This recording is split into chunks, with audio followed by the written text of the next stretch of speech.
회장님 무당이 다 불었습니다. 그 부적은 최명지가 붙인 거 맞습니다. 오늘은 은총이가 찾아낸 부적을 조사하는 황진구와 무당의 충격적인 폭로 이야기를 해보려고 하는데요. 구독과 좋아요를 눌러주시면 제가 영상을 만드는데 큰 힘이 됩니다. 얼마 전 최명지는 유진이를 쫓아버리겠다며 신여진의 침대 밑에 부적을 붙여놓았었죠. 무당에게 구구절절 신여진 꿈에 유진이가 나온다며 아예 얼씬도 못하게 강력한 저주를 해달라고 주문을 넣어 완성한 부적이었습니다. 최명진은 이 부적을 애진작에 떼어버렸어야 했습니다. 유진이가 살아있다며 구하나가 이 집에 들어왔는데도 최명진은 부적의 존재를 까맣게 잊어버리고 말았습니다. 아니면 신여진이 이런 세세한 것까지 신경 쓰지 않을 거라고 착각해버린 걸까요? 애석하게도 이 부적은 은총이의 손에 발견이 되고 말았습니다. 아직 어렸던 은총이는 이게 무엇인지도 몰랐죠.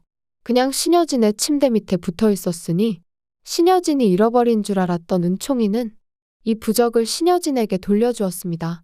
은총아, 이게 뭘까? 할머니한테 주는 거야? 아니요, 이거 할머니 침대 밑에 떨어져 있던 건데 제가 주었어요. 죄송해요, 제가 장난치다가 떨어졌나 봐요. 부적이 내 침대 밑에 있었다고. 난 이런 걸 붙인 적이 없는데. 은총아, 이거 할머니가 좀 확인해봐도 될까? 네. 아무것도 모르는 은총이는 그게 아주 불길하고 나쁜 물건인 줄도 몰랐습니다. 그저 순수하게 할머니에게 알려줄 뿐이었죠. 하지만 부적의 무서움을 신여진은 알고 있었습니다. 신여진은 이미 여러 차례 자신을 저주하는 물건들을 받아본 경험이 있었습니다. 택배나 집 앞에서 더 무서운 물건들을 발견한 적도 있었죠. 하지만 이번에는 달랐습니다. 자신의 침대 밑에서 이런 물건이 발견되었다는 것은 같이 사는 가족들 중 누군가가 배신을 했거나 아니면 누군가가 몰래방에 침입했다는 의미였기 때문이죠. 이에 신여진은 최명지와 신방울 그리고 윤세영을 방으로 불러 모았습니다. 다들 내가 왜 이렇게 불렀는지 궁금하겠지? 내 방에서 이런 게 나왔는데 이 부적 아는 사람 있어? 라며 부적을 펼쳐 보여주었죠. 최명지는 그 순간 크게 당황했습니다. 아니, 저걸 어떻게 발견한 거야? 진작에 버렸어야 했는데. 절대 내가 붙인 걸 알아서는 안 되는데 라며 속으로 걱정이 태산이었죠. 그동안 쌓아온 착한 동서의 이미지가 순식간에 무너질 수 있는 상황이었기 때문입니다. 반면 신방울은 의아한 반응을 보였습니다. 회장님, 이게 뭐예요? 부적인 것 같은데? 제가 매일같이 청소하는데 이게 어디서 나왔대요? 라며 놀라워했죠. 신여진이 동서랑 세영이도 몰라? 이 일이랑 상관없어? 라고 묻자 윤세영은 큰엄마, 제가 이 나이에 무슨 부적을 쓰겠어요? 라고 대답했습니다. 최명진은 형님, 그 부적 좋은 거 아닐까요?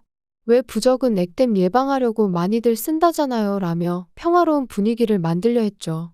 하지만 신여진은 동서가 붙인 거야? 라고 최명진을 의심했고 최명진은 아유 아니죠, 저는 그런 거 안 믿어요 라고 부인했습니다.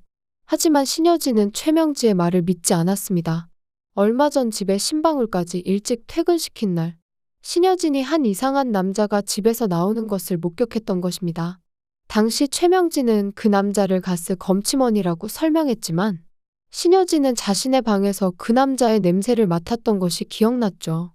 처음에는 착각이라고 생각했지만 이렇게 불길한 부적까지 발견되자 그냥 넘길 수 없는 일이 되어버렸습니다. 그럼에도 신여진은 겉으로는 태연한 척. 그래, 나가봐. 어디서 내 방에 그냥 흘러들어왔나 보지. 우리 집 사람들이 그런 게 아니면 됐어. 이런 물건 받는 거야 한두 번도 아니고 라며 넘어가는 듯 했습니다. 하지만 이는 모두 연기였죠. 신여진은 이번 일을 그냥 넘어갈 생각이 없었습니다. 특히 은총이가 침대 밑에서 이런 것을 발견했다는 사실에 큰 불안감을 느꼈습니다. 이 집에 은총이를 들인 순간부터 이제 모든 일에는 은총이의 안전이 걸려 있었고 신여진은 이 사건을 그냥 지나칠 수 없었습니다. 결국 신여진은 이 부적을 장비서와 황진구에게도 보여주게 되었는데요. 내 침대에 이런 부적이 붙어 있었는데 이걸 은총이가 발견해서 나한테 가져다 주었어. 내가 집에 있던 사람들한테도 아는 일이냐고 물어봤는데 글쎄 다들 자기랑은 전혀 상관이 없다고 하는데 그래도 확실하게 하고 넘어갈 일인 것 같아서 말이야. 이런 상황에서 황진구는 즉시 윤세영이 떠올랐습니다. 얼마 전 윤세영이 자신에게 했던 이야기. 엄마가 부적을 써서 계속 가지고 다니라고 성화를 했던 것이 생각났기 때문인데요. 게다가 윤세영은 평소에도 자신의 엄마가 무당에게 엄청난 돈을 쓴다며 투덜거린 적이 있었죠.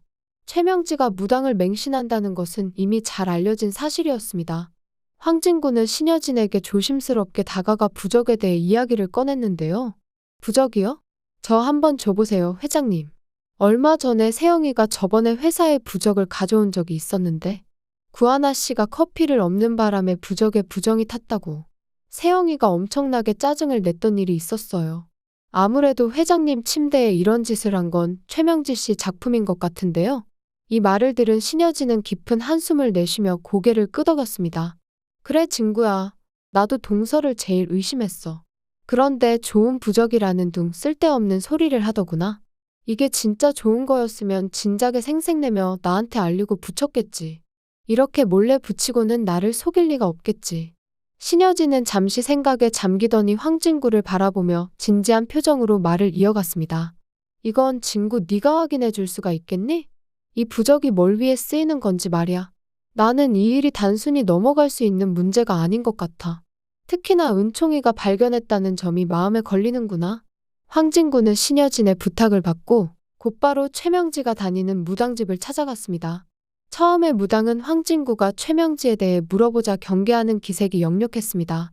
최명지가 수십 년째 단골 손님이자 VIP 고객이라 함부로 그녀에 대해 이야기했다가는 고객을 잃을 수 있다며 황진구를 내쫓으려고까지 했습니다. 하지만 다행히도 황진구가 윤세영의 약혼자라는 사실이 상황을 반전시켰죠. 조만간 최명지의 사위가 될 거라는 말에 무당의 얼굴색이 한결 밝아졌습니다. 황진구는 이 기회를 놓치지 않고 자연스럽게 이야기를 이어나갔는데요. 세영이 실수로 부적이 이렇게 젖어버렸지 뭐예요. 엄마가 알면 화를 낼 거라며 몰래 가서 똑같은 걸로 한 장 더 써달라고. 이 일은 비밀로 좀 부탁한다고 해서요 라며 상황을 설명했습니다. 이어서 황진구는 더욱 친근한 태도로 물었습니다. 그런데 제가 장모님한테 잘 보이고 싶어서 그러는데 장모님이 이 부적은 왜 쓰신 건가요? 혹시 특별한 의미라도 있는 건가요? 이제 무당은 완전히 경계를 풀고 스스럼없이 이야기를 시작했는데요. 자네가 세영이 예비신랑 황진구라고? 자네는 자네 장모를 어찌 그렇게 몰라? 최명지가 수십 년째 신경 쓰고 있는 건 오로지 자기 딸 세영이가 회사를 물려받을 수 있을지에 대한 걱정뿐이라고.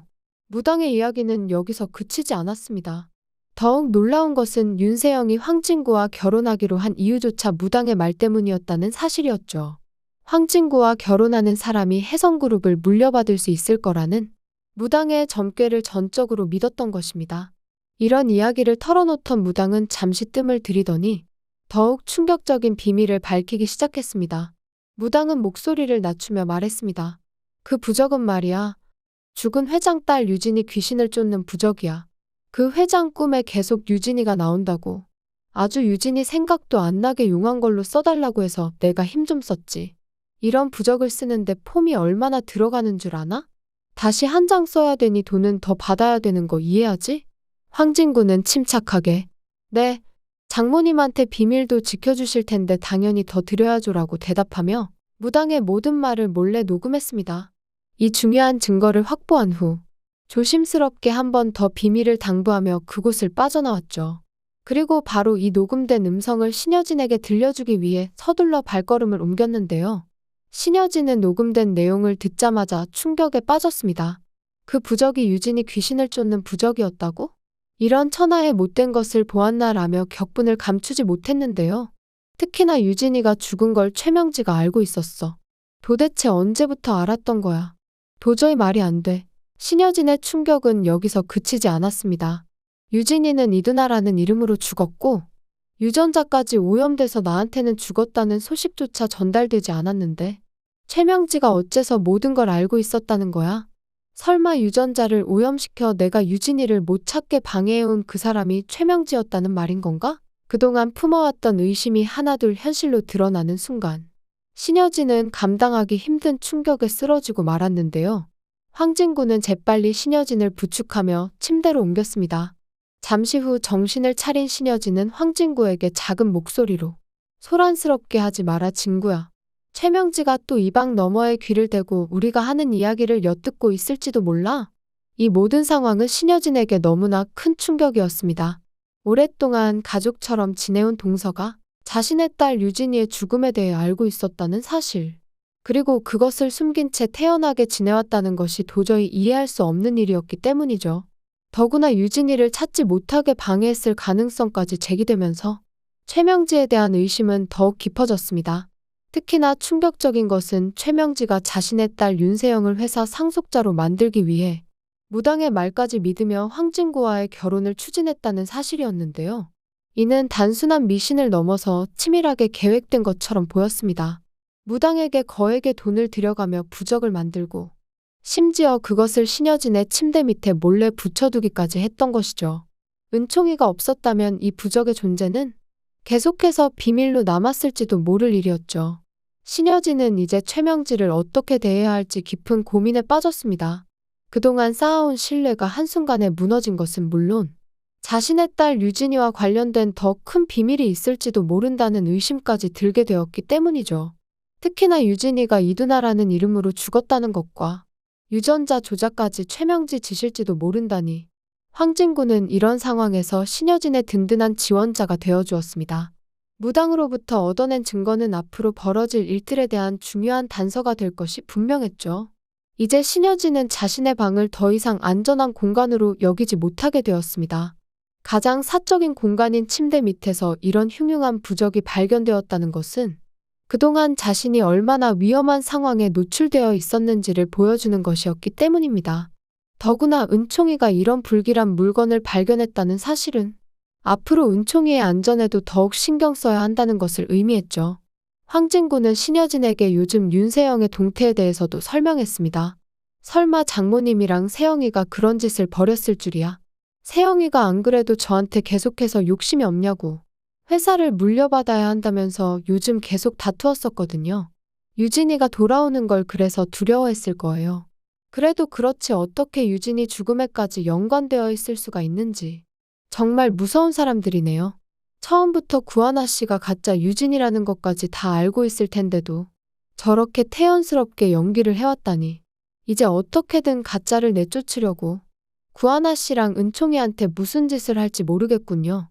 유진이 뺑소니 사건 다시 조사해야 하지 않을까요, 회장님? 진구야, 부탁 좀 할게. 장비서랑 너한테밖에 맡길 수 있는 사람이 없어. 내가 그 사건에 대해서 다시 조사를 시작하면 증거를 다 없애고 도망가겠지. 의심하는 것 티나게 행동하지 말고. 드디어 유진이 뺑소니 사건이 재조사에 착수하게 되었습니다. 안타까운 건 황진구가 최명지 모녀의 실체를 알았다는 걸 티내서는 안 되니 먼저 파혼 이야기를 꺼낼 수가 없다는 거였죠. 황진구는 아무 일도 없었던 척 계속해서 윤세영의 착한 약혼자를 연기해야만 해야 하다니 부디 윤세영의 양다리 바람이 빨리 걸렸으면 좋겠습니다. 똘똘한 우리 아기 은총이가 발견한 부적으로 유진이의 억울한 죽음이 누구의 탓이었는지 어서 빨리 밝혀지길 바라며 오늘 리뷰는 여기서 마치겠습니다. 구독과 좋아요를 눌러주시면 제가 영상을 만드는데 큰 힘이 됩니다. 시청해주셔서 감사합니다.